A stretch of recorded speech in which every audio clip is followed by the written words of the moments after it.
ಎಲ್ಲರಿಗೂ ನಮಸ್ತೆ. ಇವತ್ತು ನಾನು ತಾಳಿಪಟ್ಟು ಮಾಡ್ತಾಯಿದ್ದೀನಿ. ತಾಳಿಪಟ್ಟು ಅಥವಾ ಮಸಾಲ ರೊಟ್ಟಿ ಅನ್ಬೋದು. ತಾಳಿಪಟ್ಟು ಮಾಡೋದಕ್ಕೆ ಸಣ್ಣಗೆ ಹೆಚ್ಚಿರೋ ಈರುಳ್ಳಿ ಜಾಸ್ತಿ ಹಾಕಿ, ತೊಳೆದಿರೋ ತೆಂಗಿನಕಾಯಿ, ತೊಳೆದಿರೋ ಹಸಿ ಶುಂಠಿ, ಸಣ್ಣಗೆ ಹೆಚ್ಚಿರೋ ಕರ್ಬೇವಿನ ಸೊಪ್ಪು, ಸಣ್ಣಗೆ ಹೆಚ್ಚಿರೋ ಕೊತ್ತಂಬರಿ ಸೊಪ್ಪು, ಹಸಿಮೆಣಸಿನ್ಕಾಯಿ. ನಿಮಗೆ ಖಾರ ಜಾಸ್ತಿ ಬೇಕಾದರೆ ಹಸಿಮೆಣಸಿನ್ಕಾಯಿ ಜಾಸ್ತಿ ಹಾಕ್ಕೊಳ್ಳಿ. ಇದು ಅನ್ನ ಇತ್ತು, ಅದನ್ನು ಸ್ವಲ್ಪ ನೀರು ಹಾಕಿ ಮತ್ತು ಸ್ವಲ್ಪ ಬೇಯಿಸ್ತಾ ಇದ್ದೀನಿ. ಈ ಥರ ಬೇಯಿಸ್ಕೊಂಡ್ರೆ ಮೆತ್ತಗೆ ನಾದ್ಕೋಬೋದು. ತಾಳಿಪಟ್ಟು ಮಾಡೋದಕ್ಕೆ ಇದನ್ನು ಹಾಕಿ ಮೆತ್ತಗೆ ಬೇಯಿಸ್ಕೊಂಡು ಇದನ್ನು ಚೆನ್ನಾಗಿ ನಾದ್ಬಿಟ್ಟು ಇದ್ರ ಜೊತೆ ಅಕ್ಕಿ ಹಿಟ್ಟು ಹಾಕಿ ಮಿಕ್ಸ್ ಮಾಡ್ಕೊತೀನಿ. ರಾತ್ರಿ ಅನ್ನ ಉಳಿದಿದ್ರೆ ಅದರಲ್ಲೂ ಕೂಡ ಮಾಡ್ಬೋದು.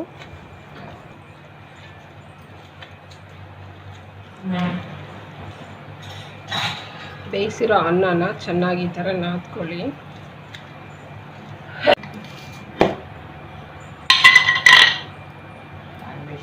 ಅನ್ನ ಚೆನ್ನಾಗಿ ಬೇಯಿಸಿರೋದ್ರಿಂದ ಅನ್ನ ಚೆನ್ನಾಗಿ ಮೆತ್ತಗಾಗಿರುತ್ತೆ.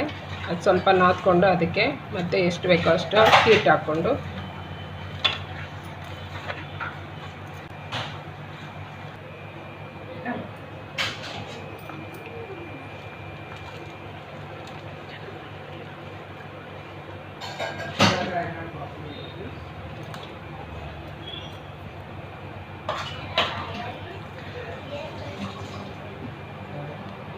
ಈಗ ಇದಕ್ಕೆ ಅರಿಶಿನ ಪುಡಿ,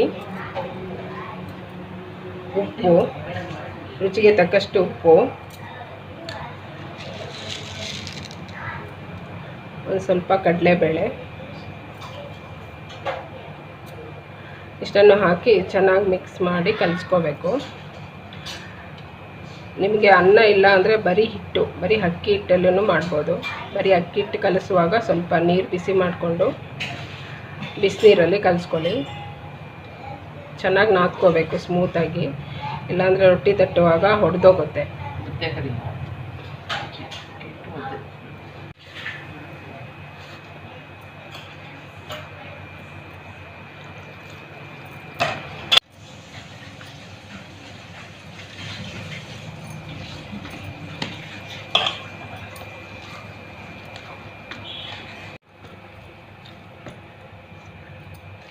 ಈಗ ಎಲ್ಲ ಮಿಕ್ಸ್ ಮಾಡಿಕೊಂಡು ಈಗ ಚೆನ್ನಾಗಿ ನಾದ್ಕೋಬೇಕು.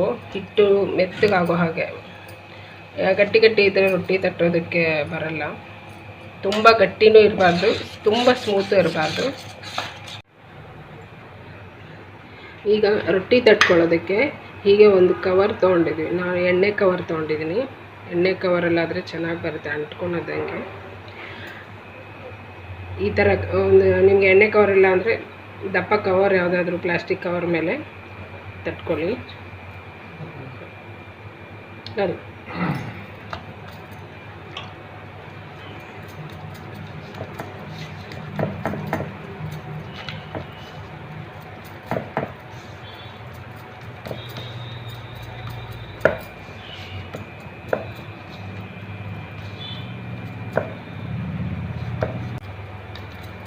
ಸ್ವಲ್ಪ ಕೈಗೆ ನೀರು ಮಾಡಿಕೊಂಡು ಹೀಗೆ ತಟ್ಕೊಳ್ಳಿ. ಇಲ್ಲಾಂದರೆ ಕೈಗೆ ಎಣ್ಣೆ ಹಚ್ಕೊಂಡಾದರೂ ತಟ್ಬೋದು. ಎಣ್ಣೆ ಅಥವಾ ನೀರು ಕೈಗೆ ಹಚ್ಕೊಂಡು ಹೀಗೆ ಕವರ್ ಮೇಲೆ ತಟ್ಕೊಳ್ಳಿ.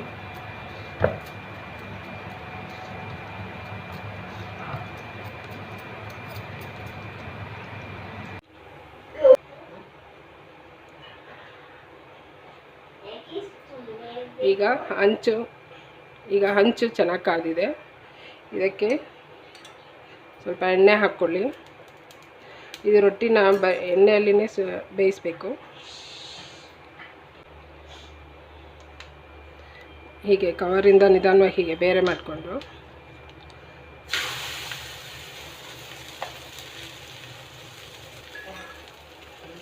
ಇದಕ್ಕೆ ಹೀಗೆ ಎಣ್ಣೆ ಹಾಕ್ಕೊಂಡೇ ಸುಡಬೇಕು. ಇದನ್ನು ಎಣ್ಣೆ ಹಾಕ್ಕೊಂಡೇ ಬೇಯಿಸಬೇಕು.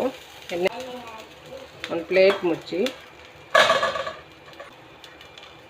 ಸ್ವಲ್ಪ ನಿಧಾನವಾಗಿ ಬೇಯಿಸಬೇಕಿದು.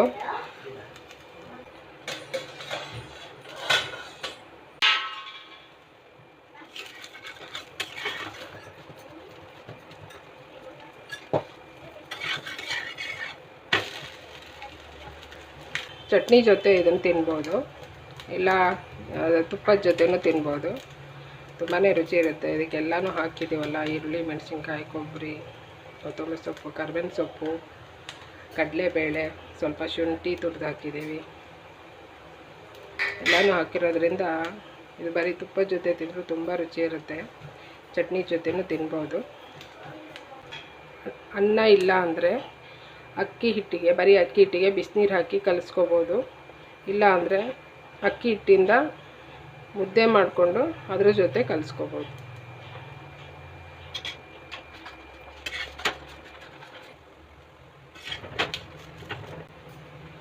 ನೋಡಿ, ಈಗ ಇದಾಗಿದೆ. ಇಷ್ಟು ಬೇಯಿಸಿದ್ರೆ ಸಾಕು. ಇದನ್ನೀಗ ತೆಗೆದಿಟ್ಕೊತೀನಿ.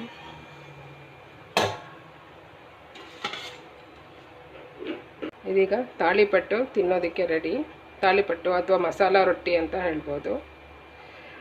ಕಾಯಿ ಚಟ್ನಿ ಜೊತೆ ಇಲ್ಲ ತುಪ್ಪದ ಜೊತೆ ತಿನ್ನಿ, ಇಲ್ಲ ಮನೇಲಿ ಯಾವ್ದಾದ್ರು ಚಟ್ನಿ ಪುಡಿ ಇದ್ದರೆ ಅದ್ರ ಜೊತೆ ತಿನ್ನಿ, ಇಲ್ಲ ಹಾಗೆ ಬರೀ ರೊಟ್ಟಿನೂ ತಿನ್ಬೋದು. ಯಾಕಂದರೆ ಇದಕ್ಕೆ ನಾವು ಎಲ್ಲ ಪದಾರ್ಥನೂ ಹಾಕಿದ್ದೀವಿ. ತುಂಬ ರುಚಿ ಇರುತ್ತೆ. ಎಲ್ಲರೂ ಒಂದು ಸಲ ಮಾಡಿ ನೋಡಿ. ರುಚಿಯಾದ ತಾಳಿಪಟ್ಟು ತಿನ್ನೋದಕ್ಕೆ ರೆಡಿ ಇದೆ. ನನ್ನ ವಿಡಿಯೋ ಇಷ್ಟ ಆದರೆ ಲೈಕ್, ಶೇರ್ ಆ್ಯಂಡ್ ಸಬ್ಸ್ಕ್ರೈಬ್ ಮಾಡಿ. Thank you.